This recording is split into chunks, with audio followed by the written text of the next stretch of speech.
some background about me. I'm a pen tester for Black Hills, and Hayden is the pointy end of the stick for the sock, I think. Hayden, is that correct?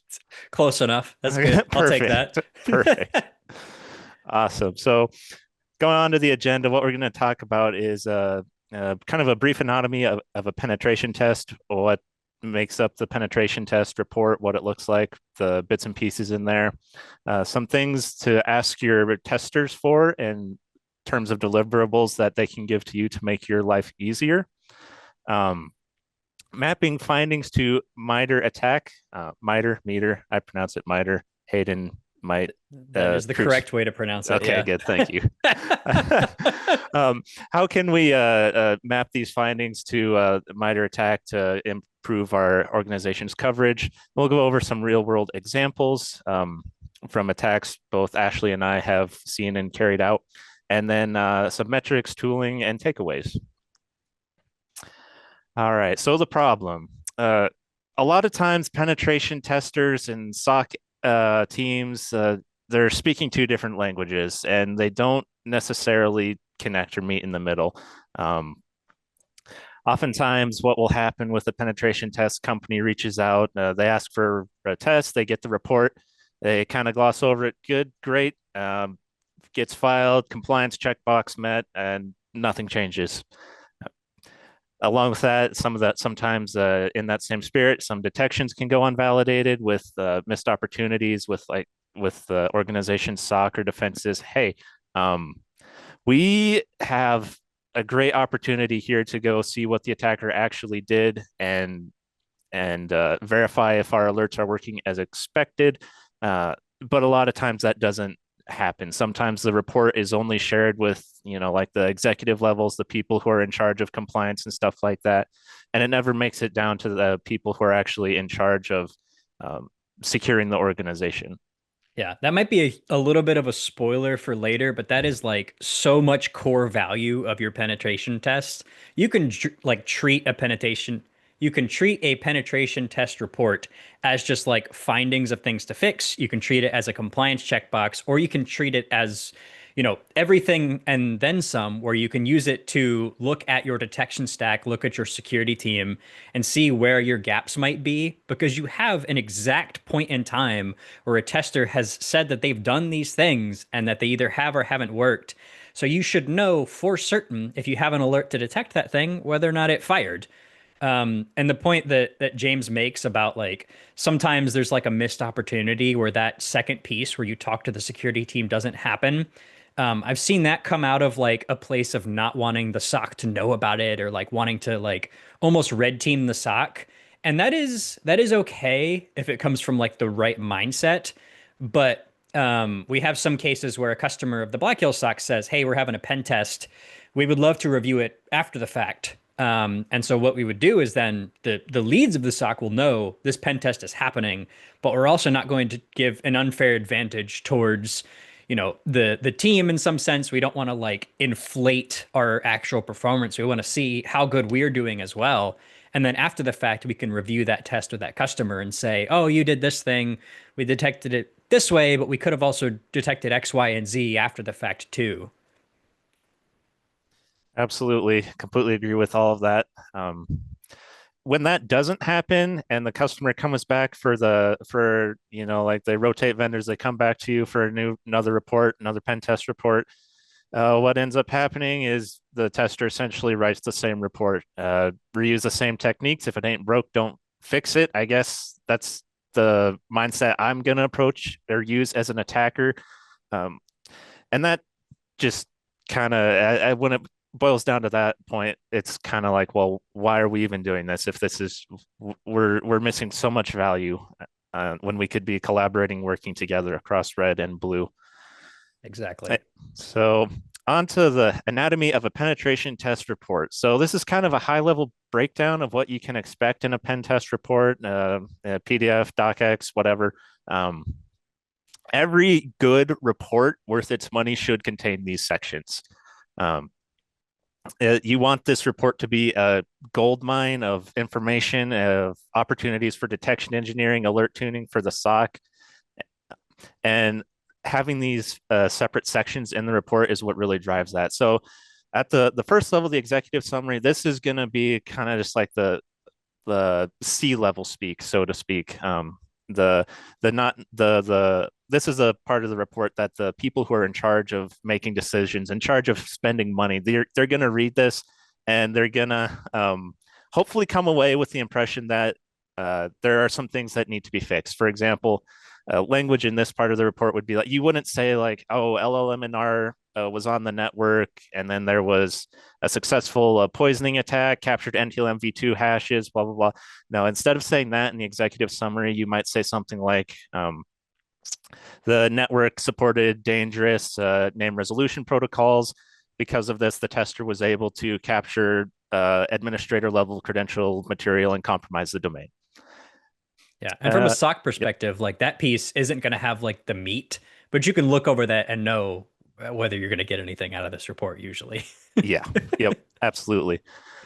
The findings and the recommendations, this section is going to have the clearly identify what the issues were, the severity. Is this something that, like a lower informational?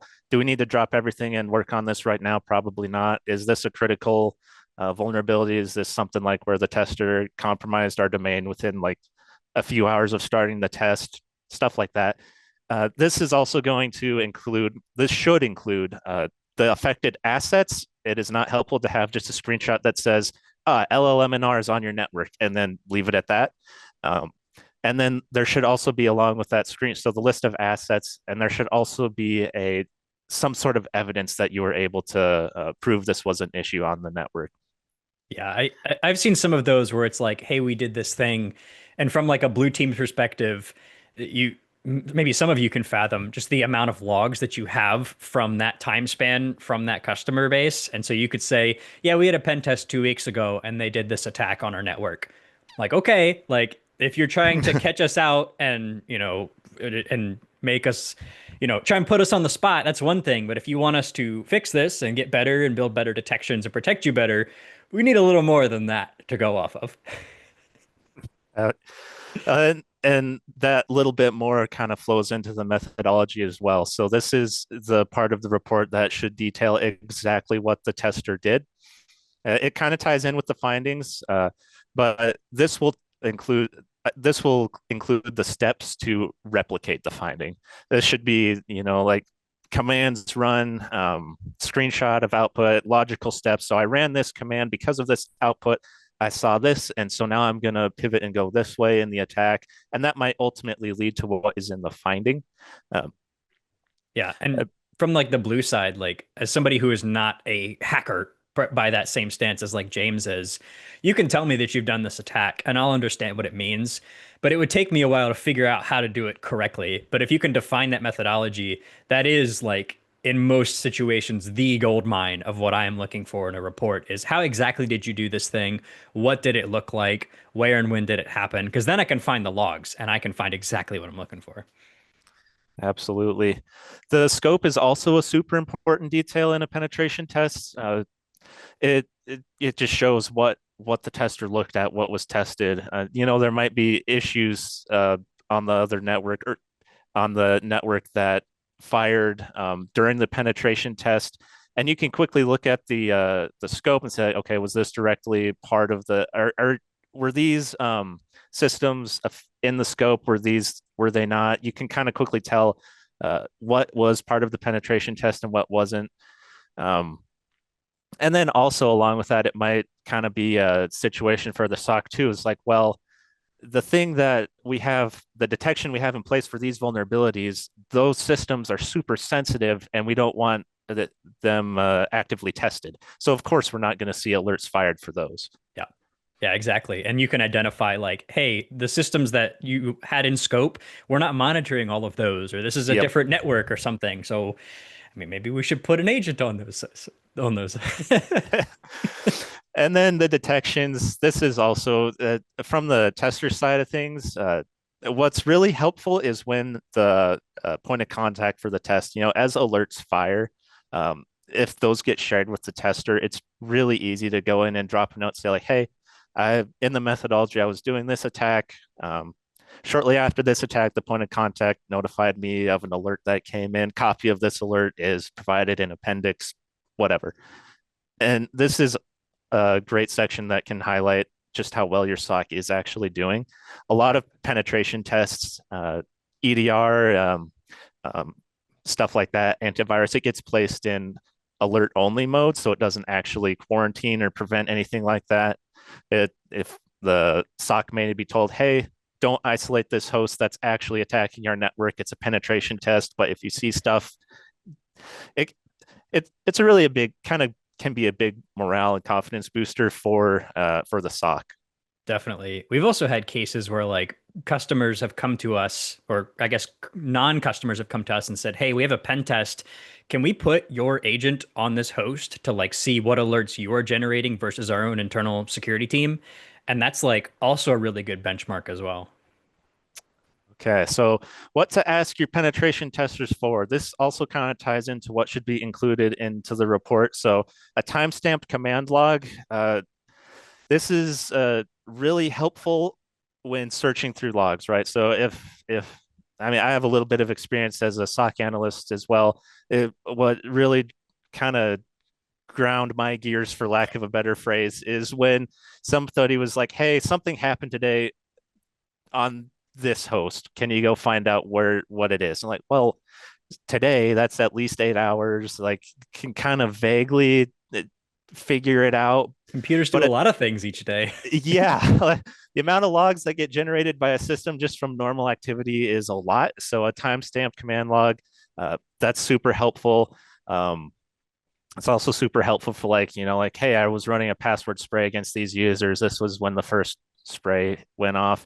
Um, that's super helpful for detecting password sprays. Because then you can clearly point to like, oh, here's where all the failed logins happened or successes when it's fun. Um, the source and operator host IPs. This matters more so on an external test, I would say. Clearly tell the customer where you're coming from, because then it's just easier for them to figure out. Ah, yes, these alerts were caused by the penetration test, and we don't maybe need to attack those with as great a detail. These alerts were not from the penetration test. We need to actually take a look at those seriously. Um, Target host names, IPs. This is what you're attacking. Tools and binaries used include references to the repos, the stuff you're running.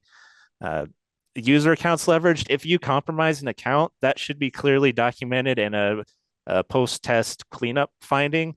It just is an extra reminder for the customer, like, hey, these are the accounts that we compromised throughout the engagement. Reset their passwords, review the permissions, just clean those up.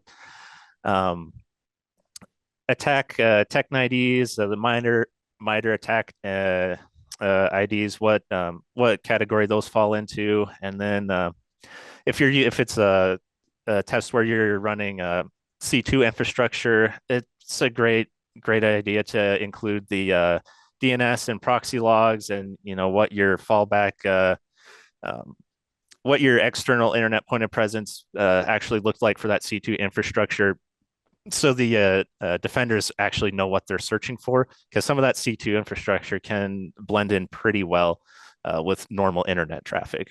Yeah, I think you nailed it when you mentioned the defenders know what they're looking for. Like the more detail that you can get from the testers to improve your blue team detections, like the more detail you can get, the better. And in some cases, like depending on how often your logs roll, you might also want to capture the logs from that test and save them in some way because it could take you a while to get to all of the potential things you could detect. And that's going to be a very expensive subset of logs potentially, depending on how much your test cost. So if you can save those, get the exact details, you're also not in a time crunch to digest them. Okay, so on to mapping findings to the MITRE attack framework.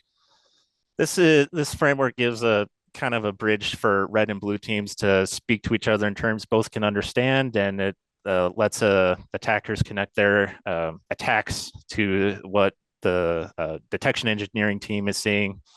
Um, Credential access, that's something that like the blue team side of things, or like that category of alerts, credential access. But on the pen test finding, LSAS dump, Kerber roasting, password spray, credential stuffing, lateral movement past the hash, RDP, WinRM, and so on and so forth. Um, Exactly. And all of those cases, like if your tester comes in and says, we've done these things, if you can map it to like that sort of bridge that James said, the blue team now has an opportunity to go read a lot more about that technique, to find other potential rules that have already been written for this sort of thing, to get intel about how like actual like evil attackers are doing this. So it's like a shared language that lets you kind of like speak to sort of the same rough area of where that attack is happening, even if your, blue team analyst doesn't understand this exact hack that you've done, right? Excellent. So, I will talk about some actual real attack chains and how those can be applied based on what we've been discussing so far. So, the first one, network poisoning to relaying credentials and then dump the domain administrator hash. So, here in the narrative, this is something you might see in the methodology or the finding. You could probably steal some of this for an executive summary. It might be a little too technical for that, but it's a great place to start.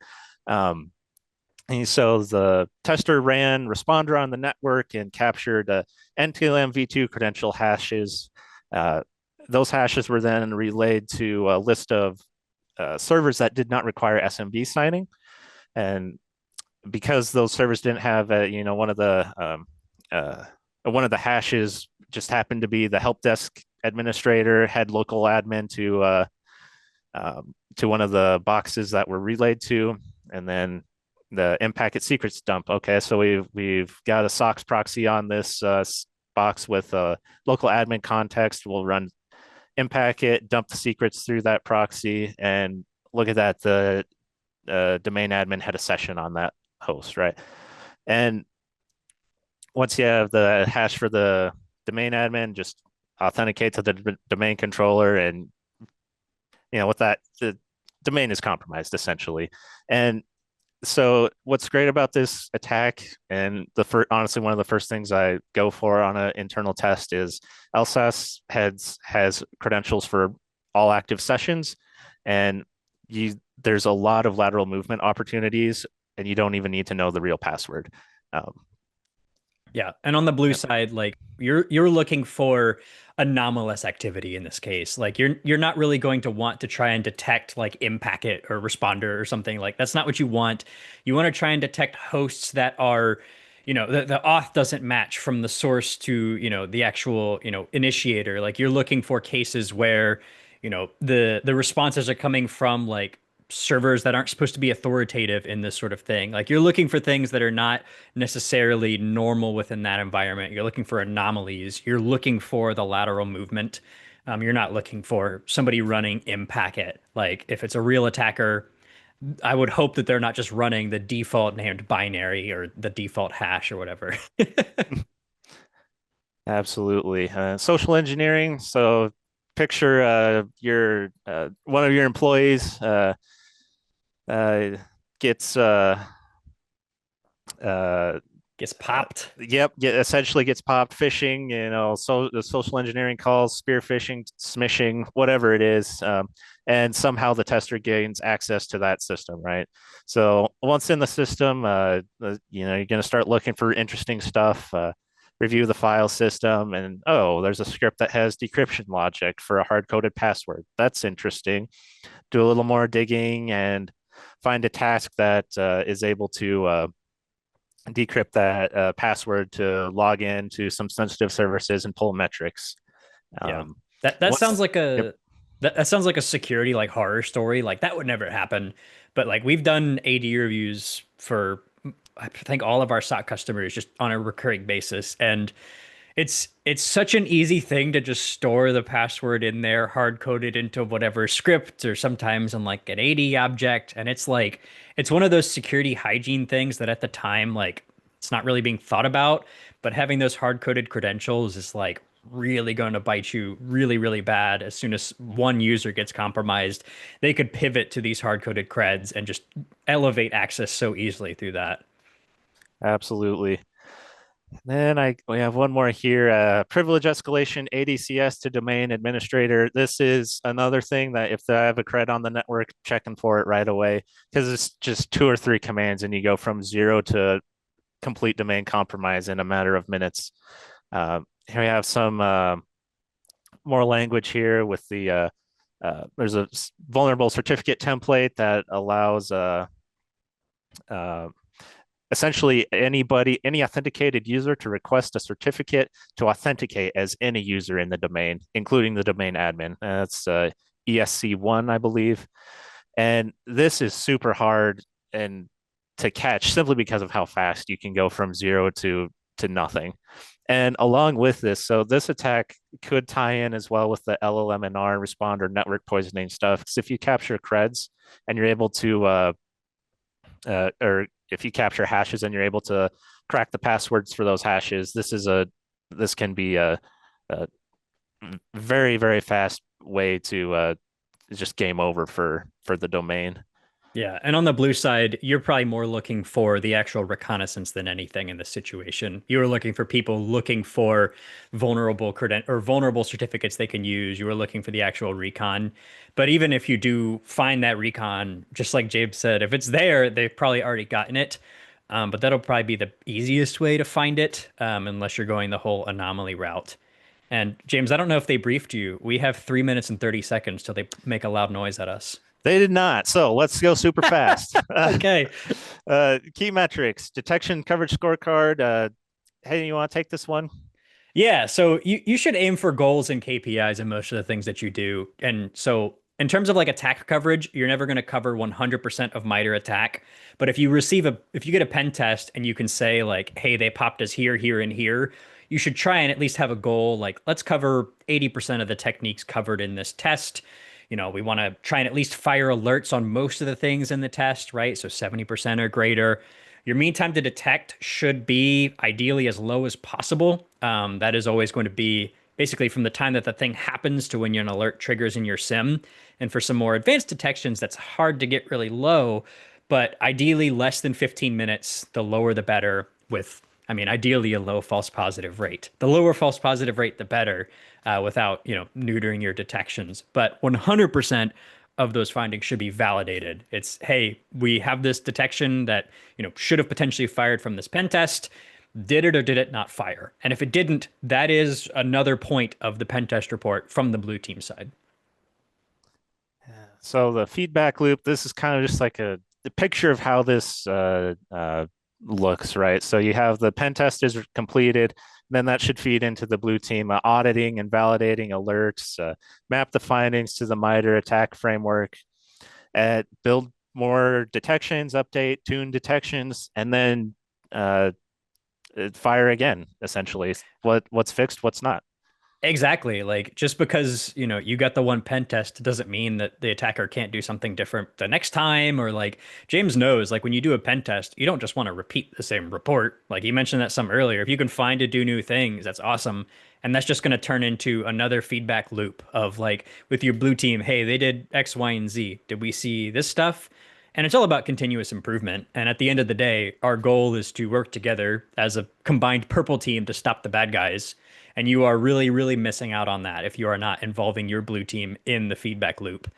And I've seen both sides of that. I've seen cases where a pen test happens for a company and they say, no, blue team, you can't see it. Now go away. That's not helpful. If you're checking a box, maybe it is. But if you actually want to improve your security posture, that's not the way to go about it. The way to go about it is we paid for this pen test. Let's get every ounce of value out of it that we can.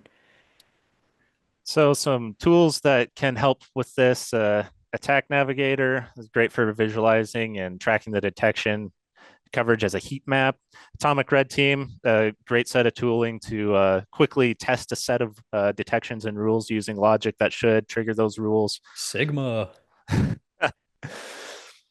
Absolutely. So the detection logic in just a format that can easily be converted to whatever your particular sim is. Definitely. Sigma's really Yep. solid. It's a great place to start for these sorts of things. And ultimately, those key takeaways are your pen test reports should be the blueprints for how you build out your team or your detection stack and even your team is you need to make sure that you get the data that you need, that you track it over time, and that you don't do it on the latter half. That's like a point buried here at the end, but it needs to be planned out. It can't just be haphazard. So, quick question from the audience. Hayden, Is there like a common checklist that you give to a SOC client of like, hey, we're gonna do all of these things. Here's the things that you're going to see. And if that common checklist exists, then do we share it? How do we share it? You mean from like a pen test point of view, like, hey, we're doing a pen test, like Yeah, here's what you're gonna see. yeah. That's probably a question for James. A little bit, some of that could be talked about in the rules of engagement. You're going to ask like, are we allowed to do password sprays on this? Is there any set servers that are, um, any known servers that are sensitive that might tip over easily, stuff like that. But what I would say, rather, as the pen tester, while you're doing the pen test, is you just keep the client updated on successes and failures. Like, hey, I found this server that seems to be vulnerable to this. I ran an attack. Here's what I did. Was able to confirm it was vulnerable. As a result of this, I'm pivoting to look at some other stuff.